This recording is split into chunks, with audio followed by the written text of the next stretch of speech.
Bem-vindo à Cantinho Teológico. Meu nome é Gustavo Luiz. Eu vou falar sobre divórcio e o novo casamento. Nós sabemos perfeitamente que Deus odeia o divórcio.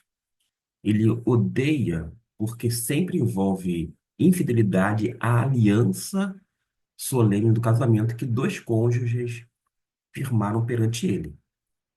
Nós temos um texto como o de Malaquias, capítulo 2, do versículo 14, 15 e 16. Deixo destacado o versículo 16, o que diz claramente que Deus odeia o repúdio, de modo que nós podemos afirmar que o divórcio é apenas uma concessão ao pecado do homem e não faz parte do plano original de Deus para o casamento. Todos os crentes devem, digamos assim, eu vou colocar entre aspas, odiar o divórcio como Deus o odeia e recorrer a ele somente quando não houver outro recurso. Com a ajuda de Deus, um casamento pode sobreviver a- às piores intempéries dentro de uma relação. Mas vamos então para o texto da Palavra de Deus que se encontra desta vez no Evangelho de Mateus, no capítulo 19, por causa de que no versículo 3 em diante, Mateus 19, 3 em diante, isto ensina claramente que o divórcio é uma concessão ao pecado do homem que viola o propósito original de Deus para a unidade íntima e a permanência do vínculo matrimonial, conforme foi estabelecido lá em Gênesis capítulo 2, versículo 24. Jesus ensina que a lei de Deus permitia o divórcio apenas por causa da dureza do coração, é o que nos diz o versículo de número 8, destacado nessa parte final. Ora, o divórcio legal era uma concessão ao cônjuge fiel devido ao pecado sexual ou ao abandono por parte do cônjuge pecador, de modo que o cônjuge fiel não estava mais vinculado ao casamento. Nós vamos encontrar isto em Mateus capítulo 5, versículo 32, capítulo 19, versículo 9, e 1 Coríntios, capítulo 7, versículo 12 até o 15. Embora Jesus tenha dito que o divórcio é permitido em algumas situações, devemos lembrar que o ponto principal neste discurso é corrigir a ideia dos judeus de que eles poderiam se divorciar uns dos outros por qualquer motivo, conforme o versículo de número 3 na parte final, e ao mesmo tempo mostrar a gravidade de buscar um divórcio pecaminoso. Portanto, o crente nunca deve considerar o divórcio exceto em circunstâncias específicas. E mesmo nessas circunstâncias, ele só deve ser buscado com relutância, porque não há outro recurso. É o que nos diz a palavra de Deus.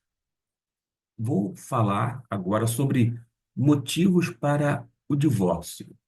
Os dois únicos motivos para o divórcio no Novo Testamento são o pecado sexual ou o abandono por um dos crentes. O primeiro encontra-se no uso que Jesus faz da palavra grega porneia, conforme nós temos no mesmo Evangelho de Mateus, sendo desta vez no capítulo de número 5, no versículo 32, que nos diz o seguinte, de acordo com esta versão. Eu, porém, vos digo, qualquer que repudiar sua mulher, exceto em caso de relações ilícitas, eis aí a palavra porneia, a expõe a tornar-se adúltera, e aquele que casar com a repudiada comete adultério. A gente tem que ir por parte. Primeiro, Jesus faz uso dessa palavra grega, porneia. Este é um termo geral que abrange pecados sexuais como adultério, homossexualidade, bestialidade e incesto. Quando um dos cônjuges viola a unidade e a intimidade do casamento por meio do pecado sexual e abandona a obrigação da aliança, o cônjuge fiel se encontra em uma situação extremamente difícil. E depois de esgotado todos os meios para levar o cônjuge, o pecador, ao arrependimento, a Bíblia permite a libertação do cônjuge fiel por meio do divórcio.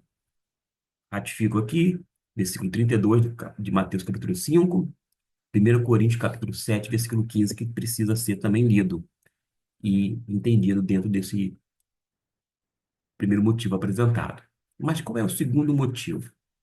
E a gente precisa, então, ir para 1 Coríntios. Eu vou fazer a localização aqui, no capítulo de número 7, versículo 12 em diante.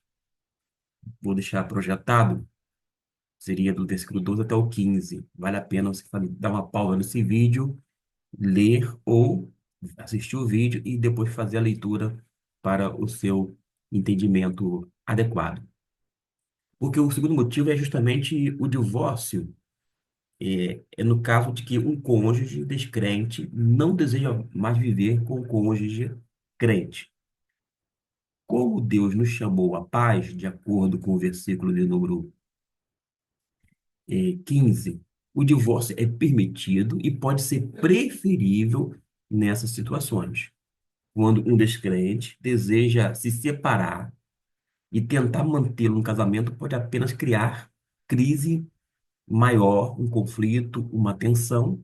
Além disso, se o descrente abandona o relacionamento conjugal de uma forma permanente, mas não está disposto a pedir o divórcio, talvez por causa do estilo de vida, da irresponsabilidade ou para evitar obrigações financeiras, o crente fica numa situação impossível, tendo obrigações legais e morais que não pode cumprir. Como nesses casos o irmão ou a irmã não está sujeito à servidão, de acordo com o versículo 15 de 1 Coríntios capítulo 7, portanto, não é mais obrigado a permanecer casado, e o crente pode pedir o divórcio sem temer o desagrado de Deus. Agora, a gente precisa partir para uma perspectiva também bíblica, porque nesse mesmo capítulo 7, versículo 39, nos serve também como auxílio para que a gente venha a ter uma noção sobre a possibilidade de um novo casamento. E é onde a gente adentra numa situação muito delicada, a gente faz de forma responsável e bíblica, não querendo criar nenhum tipo de constrangimento, mas apresentando aquilo que a Bíblia mostra. Vamos lá, então, a esse quesito possibilidade de um novo casamento. Vou partir do princípio do cônjuge fiel. O cônjuge fiel só pode casar-se novamente se o divórcio for segundo os preceitos bíblicos. De fato, o propósito do divórcio bíblico é deixar claro que o cônjuge fiel está livre para casar-se novamente, mas somente no Senhor. É o que nos diz 1 Coríntios, capítulo 7, versículo 39. Deixei aqui destacado, mas também você pode ler Romanos, capítulo 7, do versículo 1 até o 3. Prosseguindo, aqueles que se divorciam por qualquer motivo pecaram contra Deus e seus cônjuges, e casar-se com uma outra pessoa é um ato de adultério. É isto que Jesus nos diz. Por exemplo, no Evangelho de Marcos, no capítulo 10, versículo 11 e 12. Ele diz assim: quem repudiar sua mulher e casar com outra comete adultério contra aquela. E se ela repudiar seu marido e casar com outro, comete adultério. É por isso que Paulo diz que uma mulher crente que se divorcia pecaminosamente deve permanecer sem casar ou reconciliar-se com o marido. A gente vê isto em 1 Coríntios 7, do 10 ao 11. Se ela se arrepender do pecado do divórcio, não bíblico, um divórcio que não tem base bíblica, o verdadeiro fruto desse arrependimento será buscar a reconciliação com o seu ex-marido. A gente se baseia também em Mateus capítulo 5, versículo 23 e 24. O mesmo se aplica ao homem que se divorcia por motivos não bíblicos. Nós temos como base 1 Coríntios, capítulo 7, versículo 11. A única ocasião em que tal pessoa poderia casar-se novamente seria se o ex-cônjuge se casasse novamente se revelasse descrente ou morresse, casos em que a reconciliação não seria mais possível.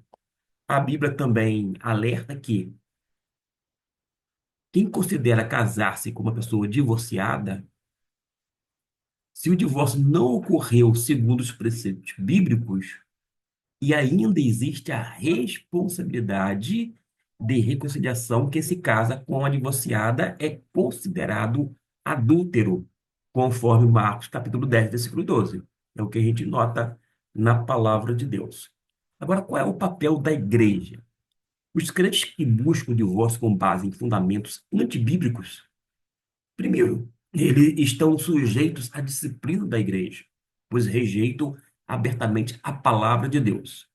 O crente que obtém um divórcio antibíblico está sujeito aos passos da disciplina da igreja, conforme descrito em Mateus capítulo 18, versículo 15. Se um cristão professo viola o pacto matrimonial e se recusa a se arrepender durante o processo de disciplina, as escrituras instruem que ele ou ela deve ser desligada da igreja e tratada ou tratado como um incrédulo ou uma incrédula, como um publicano, como se diz no texto bíblico. E quando a disciplina resulta nessa reclassificação do cônjuge desobediente como um excluído, alguém que foi desligado ou um incrédulo, o cônjuge fiel está livre para se divorciar de acordo com a provisão para o divórcio. A gente pode consultar o caso de um incrédulo que se afasta, conforme declarado em 1 Coríntios capítulo 7, versículo 15. Antes de tal divórcio, no entanto, deve-se conceder um tempo razoável para a possibilidade de o cônjuge infiel retornar devido à disciplina.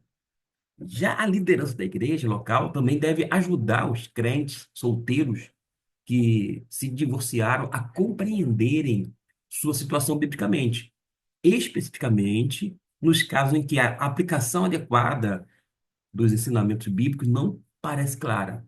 Por exemplo, a liderança da igreja pode, por vezes, precisar discernir se um ou ambos os ex-cônjuges poderiam ser legitimamente considerados crentes na época do divórcio, pois isso afetará, sem dúvida alguma, na aplicação dos princípios bíblicos à sua situação atual. Eu estou me respaldando em 1 Coríntios, capítulo 7, do versículo 17 até o 24. Além disso, como as pessoas frequentemente se transferem para outras igrejas, ou delas se transferem, e muitas dessas igrejas não praticam a disciplina eclesiástica, pode ser necessário que a liderança discirna se o ex-cônjuge ou o cônjuge separado de um membro deve ser tratado como cristão ou como descrente devido à desobediência contínua. Novamente, em alguns casos, isso afetaria a aplicação dos princípios bíblicos, conforme nós temos em 1 Coríntios, capítulo 7, versículo 15, e 2 Coríntios, capítulo 6, versículo 14. A gente precisa ainda falar sobre divórcio pré-conversão. De acordo com 1 Coríntios, capítulo 7, versículo 20 até o 27, nada na salvação exige um estado civil ou social específico. O apóstolo Paulo, portanto, ele instrui os crentes a reconhecerem que Deus providencialmente instrui os crentes a reconhecerem que Deus vai permitir as circunstâncias em que se encontram quando se converteram a Cristo. Se foram chamados à salvação enquanto casados, não são obrigados a buscar o divórcio, embora o divórcio possa ser permitido por razões bíblicas. Se foram chamados enquanto divorciados e não conseguem se reconciliar com o ex-cônjuge porque este é descrente ou se casou novamente, são livres para permanecer solteiros ou casar-se com outro crente. Respaldo ainda bíblico em capítulo 7 de 1 Coríntios, versículo 39, e 2 Coríntios, capítulo 6, versículo 14. Mas a gente precisa caminhar para o final falando sobre arrependimento e perdão. Nos casos em que o divórcio ocorreu por motivos antibíblicos e o cônjuge culpado se arrepende posteriormente, a graça de Deus opera no momento do arrependimento.